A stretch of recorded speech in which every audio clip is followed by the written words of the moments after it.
Satuin sopivasti saamaan Final Audion Sonorous 2 dynaamiset suljetut kuulokkeet. Tämä on mun ensimmäinen omakohtainen testi ja kokemus Final Audion kuulokkeista lukuun ottamatta lyhyitä messutestejä. Tämä Final Audio on japanilainen valmistaja, joka on käsittääkseni enemmän ehkä tunnettu levysoitin puolelta kuin kuulokkeista. Tätä löytyy mallistosta useamman 1000 euron kuulokkeita ja ehkä enemmän niitä yläpään kuulokkeita. Ja tämä Sonorous 2 ja Sonorous 3 on sitten näitä OVH-hintojen alapään kuulokkeita. Eli puhutaan noin 350 euron kuulokkeista. 50 millin elementti löytyy. Paino on 410 grammaa.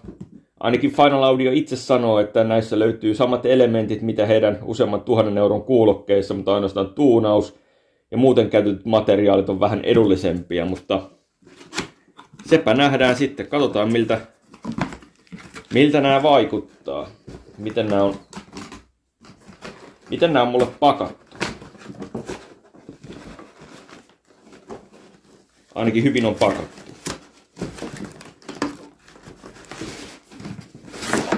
Noin.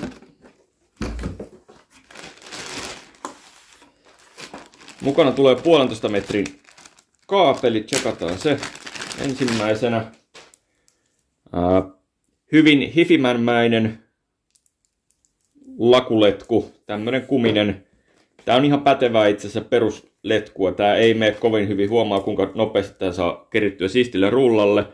Ja tää ei lähde aukeamaan ja lahoamaan sinne sun tänne. Pysyy suhteellisen hyvin kuitenkin rullalla.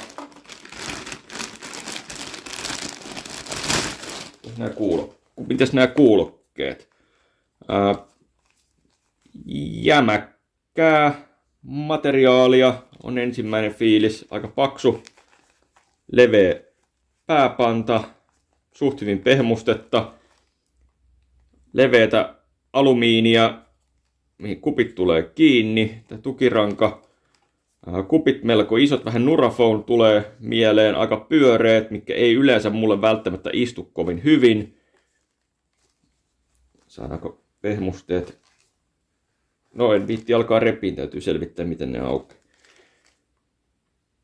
Tässä Sonorous 2 unboxing. Rakenteeltaan miellyttävän tuntuiset, laadukkaan tuntuiset, painoa tuntuu olevan melko paljon. Ja vähän semmonen lerppana tämä pääpanta. Ja onhan nämä aika ronskin kokoiset myös nämä metallit, mihin tämä kupit tulee kiinni. Tällainen kuulokkeita pyöritellessä pientä natinaa kuuluu. Tämä on vähän hassu liike itse asiassa, kun ne on pyöreät kupit ja sitten nämä pyörii vielä tällainen ympäri. Tuntuu päässä vähän erikoiselta. Ja sitten tämä latta-alumiini on myös, antaa kummallisen vastiin. Se on täältä keskeltä aika jäykkä ja täältä sivulta sitten taas aika löysä. Mä en ole ihan vakuuttunut vielä näin ensifiiliksenä tämän Sonorousen rakenteesta, että kuinka tämä tulee oikein istumaan. Sinänsä siististi tehty asiallisesti työstön jälkeen, mutta alkuun rakenne ei vakuuttanut. Myöskin kun tätä muovipintaa katsoo tarkasti, tämä on tämmöistä vähän röpeliäistä jostakin syystä. Tyylillisesti. Kädelläkin tuntee tietyt epätasaisuudet. Ehkä haettu sellaista teollista muotoilua sitten tässä. Joo, mutta Sonorous 2 tulossa lähiaikoina tarkempi testi.